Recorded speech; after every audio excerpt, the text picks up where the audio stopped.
I would like to call upon stage Dr. Ramesh Rohiwal sir to chair this session. It's a panel discussion on ENT Unites. Power of group practice, do we have an advantage? I would like to call upon stage the moderator for this panel discussion, Dr. Makarand Damle sir. And I would like to call upon stage the panelists for this discussion, Dr. Deepak Haldipur, Dr. Vikram Khanna, Dr. Ritesh Bhagyawant, Dr. Sachin Nagre, Dr. Sudhir Kadam, and Dr. Shashikant Mhashal.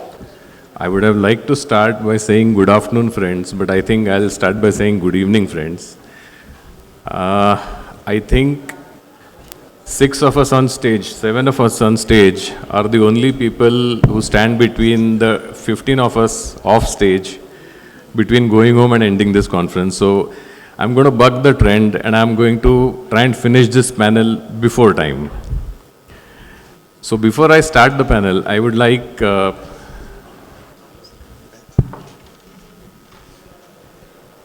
to say that we are going to talk very much in brief, very much to the point, succinctly, and we are going to talk about group practice, medical jousting, and second opinion. Some of these points have already been covered, but yet we'll go into the nuances of these topics. Group practice has been seen in single specialties like opthal, where they have very clear-cut demarcations. So you have people who do exclusively cornea, anterior chamber, that is cataract surgeries, retina, oculoplasty. Multi-speciality group practice is, I think, something which is more like a good business proposition, and obviously it works. What we want to talk about is group practice in ENT. So as you can see, there are, at a glance, more than 11 subspecialties that have now come up in ENT. And I'm sure that all of us do end up having some kind of specialization in at least 3 or 4 of these. There is nobody who does, very few people who do only head and neck, very few people who will do only lateral skull base, and so on and so forth.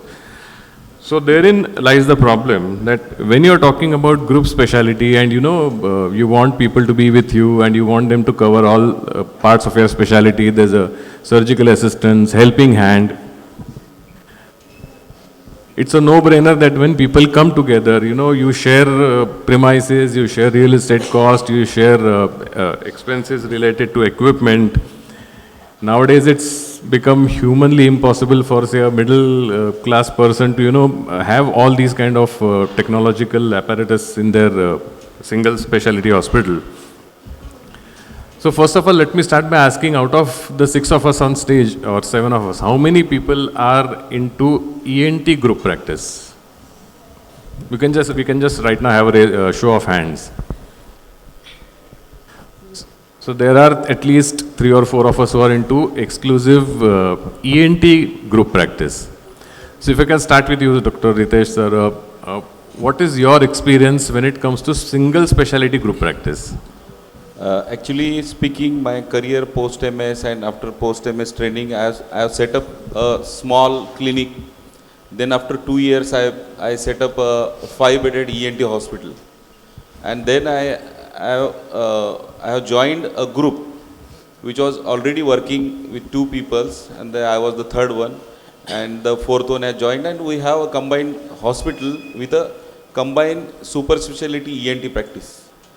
The topics, the names of the skills and subspecialty you mentioned, that we are doing since last almost 15 years. So I have experienced the whole scenario, a single specialty practice, a single specialty setup, all the problems, all the fallacies, all the issues which I already mentioned. And I am enjoying group practice since last 15 years. So there are people with common skill sets, as we know. For example, pretty much 90% will do general otology. So is there ever a case where there is, say, a poaching of patient? Because the more you work, the more you earn, even in a group practice. So has that happened sometimes, or with anyone else? See, the ultimate criteria for a group practice should be like the patient should belong to the hospital. It should not belong to a single person who is doing this thing and that thing. Your intention should be like your hospital should cater all the subspecialties, all the super specialties, and whosoever among the group members is the best person to do the otology, he should do the case. And the person who has that patient registered in his name in OPD, he should be sitting or standing behind him in a OT. This should be an ideal scenario. That's an ideal scenario. But Vikram, if you had to play the devil's advocate, do you think that this is practically possible, that if there are two people doing equally good otology work, and if a patient goes from one to the other, is it possible to avoid poaching completely? It is quite possible. Depends on the intention and the amount of conviction and confidence you have in your colleague's skill. And nowadays it is the era of second opinion. So if there are two people doing otology work, patient is not satisfied with one, goes to the other. There should be a broad understanding between the two that whomever amongst us does it, it is done in our hospital. And of course then the economicals will take care of themselves later. So talk to your colleague, tell him your patient has come to me, wants an opinion, I have given this opinion. Let the patient choose between the two of us. So that much understanding you must have. So I think Let me Vikram is having a slight change of heart. This. To add this scenario, if at all your patient is registered by your name and you are getting something from that patient's surgical expenses by your name, then it is the problem. But if your all expenses, whatever patient's billing is going in your common pool, in your hospital, then nobody should have a problem. So if I may ask you, independent of the number of cases that, sir, for you, independent of the number of cases that you operate, do you advocate that in a group practice, the sharing of profit should be equal? Yes, obviously. So yes. that is the ideal way, but does everybody agree with that? If that doesn't happen, the group will disintegrate. On a practical basis, does it happen? Actually, what I'm from the same group where Ritesh is working. So almost 15-16 years we're together. We are in Aurangabad with 4 ENT surgeons. And yes, means at our setup we have this equal sharing, equal investment policy. And means for me it works. Means I think it works till now. So the take-home message for us will be that the profits have to be shared equitably. As we know that for the strength of, say, any chain, it is only as strong as the weakest link. So unless there is equitable distribution of money and profit, it just cannot work. So your group practice will be only when there is equality between partners. Now, like I said, we have variable skill sets, there are egos, there is variable time input, and varied work and life goals. Now, all practices always start well in the honeymoon period. Things are hunky-dory because you're looking forward to a common goal. Is there a plan for conflict resolution, Dr. Haldipur? Or should you start with one? Or is it a negative way to start? It's like a marriage. It's like a union. So how do you start? See, first thing, the first fact of a group practice, insecurity. The members in the group, if they have a high level of insecurity, that is a problem. Number two, group practice doesn't mean that you run like a communist party. The lazy fellow also gets the same money and the hardworking fellow also gets the same money. No. We in Bangalore in Trustwell, we don't work that way. We have a different model. But what is important is, everybody gets money commensurate to what business he or she brings in. Because I run a corporate hospital. In corporate hospital, the share is very clear, 40, 30, 30. 40% of the money comes to the person who brings in the business. So if we have 100 otology cases, 70 are coming in Makarand Damle's name, you have to give that credit to him. The guy, we have very simple thing. Now I am the cochlear implant surgeon in a whole group. So whatever cochlear implant comes in the group to anybody's OPD, it is admitted in that surgeon's name. The patient and relatives believe that that person is doing the surgery. The person doing the surgery becomes an assistant. And when we charge, the surgeon's charge goes to me, the assistant charge of 30% goes to the person who has got in the case. The operation and other benefits are shared by everybody By the because it is hospital also. Yes. And it has worked fabulously for 20 years. See, two advantages with group practice. Number one, anybody can confidently accept any case. Whether he knows how to treat it or not, there is a guy. Number two, because the stress levels are very low and responsibilities are shared, including medical legal responsibility, you live another couple of decades more. And you earn that much more. So, And finally, the senior most in the group, in our group it is me. The eldest fellow has to be magnanimous. All my life, I have this 49-51 principle or 48-52 principle. Let us say me and Makarand have a running business. I am older to him, he is younger to me. And when we earn 100 rupees, I am supposed to get 50. And he is supposed to get 50. I always tell the younger guy, give me 49 or give me 48. Just that 1 rupee or 2 rupees makes so much difference in the relationship. The senior has to learn to let go. I think the future is all about group practice. So I think here we see two different ways of running the same business. One is where there is complete equitable distribution, and the other where you work more, you earn more. But now, Dr. Kadam, if I may ask you, should you start a group practice with an escape plan in black and white? Again, is that a negative way of going about it, because it indicates a certain level of mistrust when you're, it's like signing a prenuptial in a marriage. So should you start with that, or do you think that's a bad idea?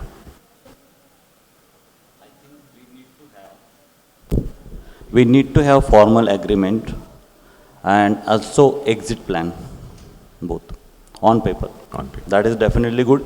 At least it won't hurt your emotions. You are prepared. Actually, to be frank, I'll just put my example. I started with a partnership, somehow did well, but later on we broke up. Then what I did, again I built my team actually.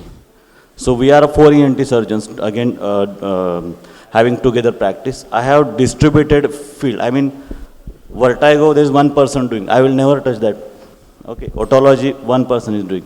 And I myself, I am doing a few cases like that. Maybe CI, thyroid, parotid, like that. So definitely, if you put all things on record and if you make an exit plan, at least emotionally, this is not going to hurt you. So I think that's a good idea to put it on paper. You must have an exit plan. It's like having a cinema hall without an exit, fire exit. No, you must have an exit plan. So I think that's the point that we also need to take home, that however bad it may sound, having an exit plan on paper. And you can also revisit the exit plan every year, 2 years, 3 years with mutual consent. Moving on, we've already talked about medical jousting briefly. I'm going to put forward a certain patient who has come to you. Now, if you see the CT scan, I want everyone to have a look at the CT scan. This is a patient, young patient, 30-year-old, who has essentially come with a complaint of left-sided episodic headache. If you see, radiologists are bound to give you multiple findings because of their own compulsions. Now, I want you to take this up, Shashi. I will just show you that I have kind of underlined whatever is supposedly a positive finding in the CT scan report. And the consultant has absolutely taken it to heart, and this is the kind of surgery that has been advised. I'll just go back to the CT scan once again. This is the CT scan. Interpret it as you may. You've seen the report. Now, for this kind of a scan, the patient has been advised septoplasty, bilateral fist, concavulous excision, turbinoplasty, and adenoidectomy. Now, this is a patient, Shashi, who has come to you for a second opinion. Now, this is the surgery plan. How would you go about, and what kind of opinion would you give? Now, I'm not talking about only your surgical opinion. I'm talking about the patient is saying, I've been advised this, what is the surgery you are going to do, and how do you answer this? See, Makarand, it may be, I am seeing it as a second opinion. I may feel that the surgery which he has advised is very much. For medical, if I forget about the patient, if you talk about the medical related, he is right. But yes, I will go for patient's symptom. How many symptom patient, what symptom patient is having. Then in this scenario, I make what time patient gone there. Now at present he may be normal, means the symptoms are less. So according to that, the patient was having means. But I go back to CT scan. A little maxillary polyp. So you want me to ask the second opinion, whether you will do surgery or no? My question to you is, I am this patient and I am asking you that I have been advised all of these surgeries, doctor. What do you think should be done? I feel that the surgery only conchoplasty and May septum required. This everything is written for the purpose of, I think, the clear TPA You purpose. have to talk to me, I am the patient. So depend upon your symptoms. See the previous. I am surgeon asking what- you, will you do all these surgeries? No, I will not, definitely You will not. I will so not my do this next question surgery. to you is, then he has advised me so many surgeries. Is that doctor cheating me? So that I can't comment at present, but I will see ki what written. But I will ask him ki regarding this that time symptom, what was the symptom. But as a symptom, I will treat the symptom. But I will not do for a patient. If he whether he is ready or not, I will not do this surgery. Will You will not not do. perform the surgery. No, definitely You will not. sidestep the question. If See, And- what and- is the complaint of the patient? left-sided episodic headache. Yeah, I tell them, see, with my experience of 40 years, I feel with this procedure, the headache is unlikely to go. Right? In fact, last 6-7 years, I have been seeing even patients coming with nasal obstruction, the young adults. Many of them have this panic disorder or, No, sir, but my hyperventilation. question to you is, am I being cheated by my previous doctor? I tell the patient directly that my job is to give an opinion about his disease, not about the other doctor. Fantastic. I tell them bluntly this. I am getting paid and they are paying me for my opinion. That doctor has given his opinion. In fact, I go ahead and add one more. He is also a private practitioner like me. When you guys do well, we get more patients. My job here is not to pass a judgment on his judgment. I give my opinion, he has given his opinion, take it or leave it. I think that point is well taken, that rather than comment on the previous doctor, we comment on the disease process, treatment modalities, and leave it at that. In fact, Makarand, some of them come and tell me, the previous doctor scared me, he says to be done urgently. I have a simple explanation. I give 5 minutes for the money I charge. So you can spend 4 minutes on talking about the doctor, or you talk about your illness, and we get down to business. Perfectly right. I think now we'll come to our second and last case. Dr. Sudhir, if you could just see this. Patient has complained. These are the complaints. We don't have a pre-op imaging. Now this patient has already gotten operated, and he is still not relieved of his symptoms. You get a CT scan, you do an examination, and this is what you get. Now his question to you is that I have been operated, I have followed all instructions, my complaints are still the same, I am not able to breathe. Has a correct surgery been done for me? Actually, here the problem comes of counseling patient. Whatever results they are seen in CT scan, he has done good job as far as correction of septum. Fine, turbinates are not seen, definitely, but then, see, many times that causes, turbinectomy is full removal of turbinate is going to cause problem in some patients. So here, I think we are so seeing I more think like a I will middle turbinectomy, counsel inferior them, turbinectomy, everything counsel is them gone. that surgery is done well, but then really it is a tricky question. So again, Vikram, if I could have your opinion on this. Again, it's the same kind of situation that, has my surgery gone off well? Or maybe, what would you have done? Will your answer be similar to what Dr. Deepak said? Yeah, because see, they have come for my opinion. I will give my opinion on the patient's condition. Many times the patient's symptom and the disease or the picture on the CT scan may not correlate. So, since medical juicing is unethical, definitely we have to keep that in mind and tell the patient that, look, your symptoms and the CT scan pictures are two different entities, and suggest them alternative medicine measures like deep breathing exercises or something like that, and sidestep them and tell them this is my In opinion. fact, you can tell them straight away that as per the scan, the surgery has been simply fantastic. You tell them straight. The surgery has gone on very well. The symptoms and this, there's a mismatch. Don't worry, we'll manage you.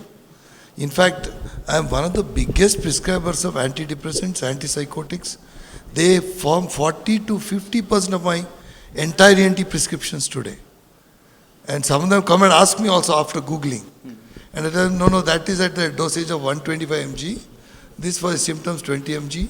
I tell a lot of good lies. But I'll never let down the other surgeon if the surgery has already happened. So I think that's the take-home message again. Never, let down your co-colleague. Give your honest opinion as to what you will do further on, not look behind.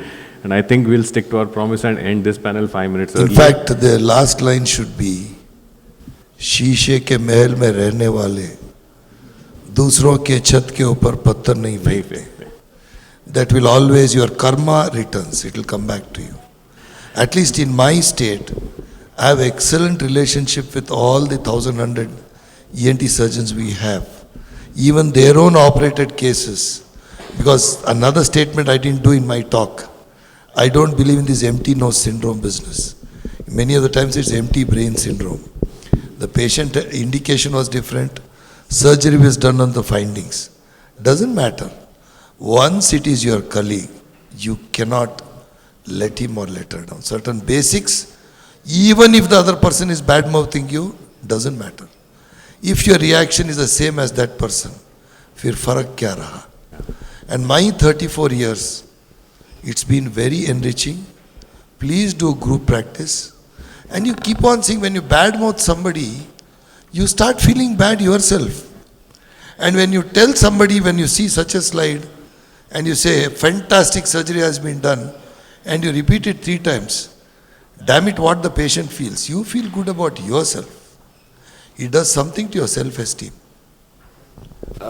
Same thing, when you are doing the area, you should have a good relation with your colleague. I will tell you one story. During mucormycosis time, me, Prashant, our junior, we used to do surgery together as a group. And one patient gone to Dr. Maya Shankar, took advice, then Prashant, then me, and in the OT he saw all of 3.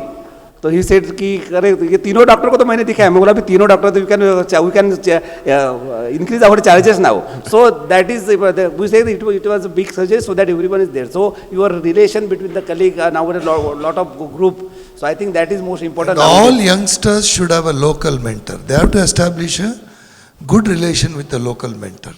We have one more thing in our group practice.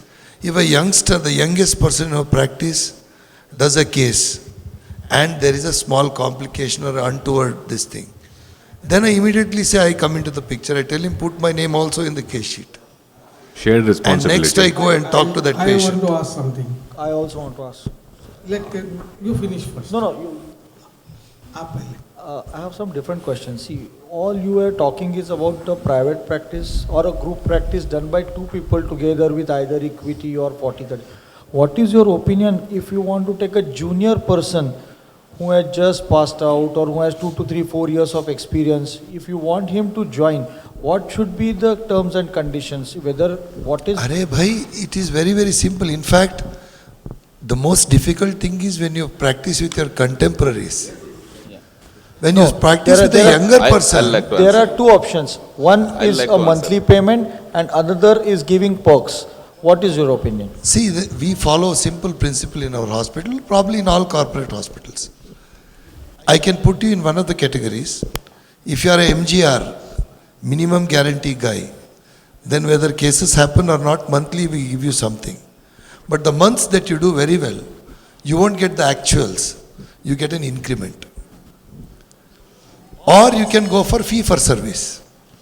Every case you get paid, and some months you get paid very high, some months you get paid very low. Simple. The surgery is there. 100 रुपए का surgery किया, surgeon का charge 30 rupees है. You want all the 30 rupees, then you go fee for service. नहीं, मुझे महीने में इतना minimum मिलना है, चाहे चले ना चले. Then when you cross that, you won't get that 30 rupees. You'll get 12, 10 or 15. Because we are standing by you in your bad months. कुछ पाने के लिए कुछ खोना पड़ता है. But if you are the senior guy, Again do that 48-52, 49-51. You are the senior. Your commitments are met. You should be magnanimous. And any junior who comes to your life, keep this in mind. It's a little difficult to practice, but not impossible. If this guy is your younger brother or your son, how would you treat him? You bloody treat him like that. And believe me, the reciprocation that comes later in your life is simply out of the world. Starting from Srinagar up to Kottayam, I have met so many ENT surgeons in my life. The relation is the same. मैंने पहले दिया है, बाद में जब लेने का time आएगा तो भरपूर आएगा. First दो. Any relationship, even a business relationship, learn to give. Learn to give. The most selfish acts on the planet are the most unselfish acts. When you give something to the beggar, you are more happy than the beggar. It is a fact. Dr. Roiwal. Sir, I got a question. Anyone from the panel can answer my query. If somebody who is operated elsewhere, like a tympanoplasty is being done, and he comes to you for a second opinion, or देखो doctor साहब कैसा operation हुआ है मेरा, give your opinion and all. Do you call the primary surgeon and tell him that your so and so patient had been to me or no? If I enjoy a very good equation and a guy who has no ego problems, I call and tell him. Otherwise, no need.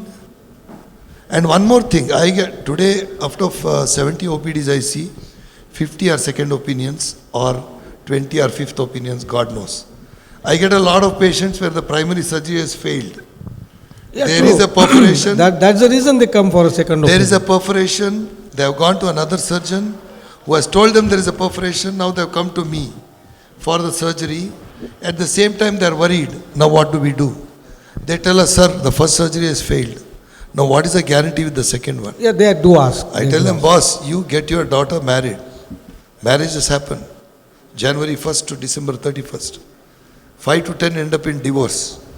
Will you not get them married again or not? You will, no? But in that marriage you will be far more careful. Because I don't have too much time. You use a lot of one-liners. They work very effectively. Thank They you. understand this. I think we are completely out of time. Thank you so much. Thank you, Team Solapur, for inviting us Thank you. and for hosting a fantastic conference. I believe this will be the last session. So thank you so much again. And In thank fact, you, everyone. I would like to tell the organizers, the biggest problem I face today is postgraduates come in scores from medical college. Poor fellows, when they see a patient with headache, they are only looking at the CT scan. Septum karne ka hai, terminate karne ka hai. They are disasters in their practice because they have not been taught to treat them as human beings. And the psychogenic angle to every symptom that the patient comes with. Now this patient who says my nasal obstruction is still there, you just tell the patient, go home today, take a video of you in your sleep, 1 minute, bring it tomorrow with your wife or relatives. You find the joker is sleeping with mouth closed with no problem whatsoever. Immediately the patient himself is convinced it's psychogenic, but nobody teaches these things at all. Poor fellows, they come to me for DNB, other things. The first word they say, sir, how about cutting chances? It's a disaster. The moment that fellow used that word, he or she has lost the plot in life. Unless you learn to treat patients as human beings, treat them properly. I've been a reasonable success. We do about 120, 150 surgeries in our unit every month. I personally see about 70 to 80 OPDs as one of the most expensive doctors in Bangalore. Our bills are also reasonably expensive. How come so many people come with zero marketing, not on Practo, not on Just Dial, no cut practice? How people come? It's actually very simple. You don't require a marketing department at all. If you can practice from your left ventricle more than your left cerebral hemisphere, you will do very well. But you should have more programs and panels focused on this. Every week somebody is showing an angiofibroma.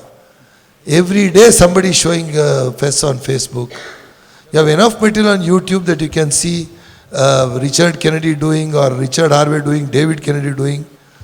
I feel conferences are being wasted on live surgeries and surgeries where our youngsters are getting a wrong opinion that ENT is all about take a scissor, do skull base. You tell me honestly, how many skull bases does an average ENT surgeon do? And does our population require so many skull base surgeons? The way we are going now is totally wrong. Totally wrong. We have to restructure this. Because it's starting with the medical education, Yes. everything is going Yes, down, and yes, with yes, that, yes. whatever the product is coming out of the Absolutely. colleges is not up to the mark. Absolutely. Haldipur sir, I fully agree with you. Thank you. Thank you, everyone. Now I would like to call upon, ask Dr. Ramesh Rohiwal sir to felicitate the moderator, Dr. Makarand Damle.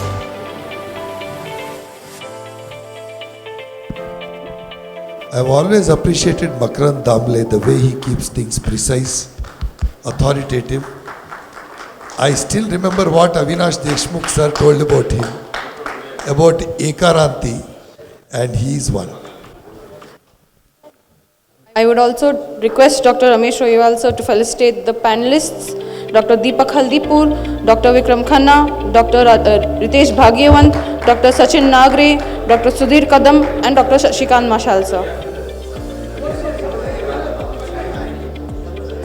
I would like to call upon stage Dr. Vidyadhar Borade to felicitate the chairperson, Dr. Ramesh Rohiwal.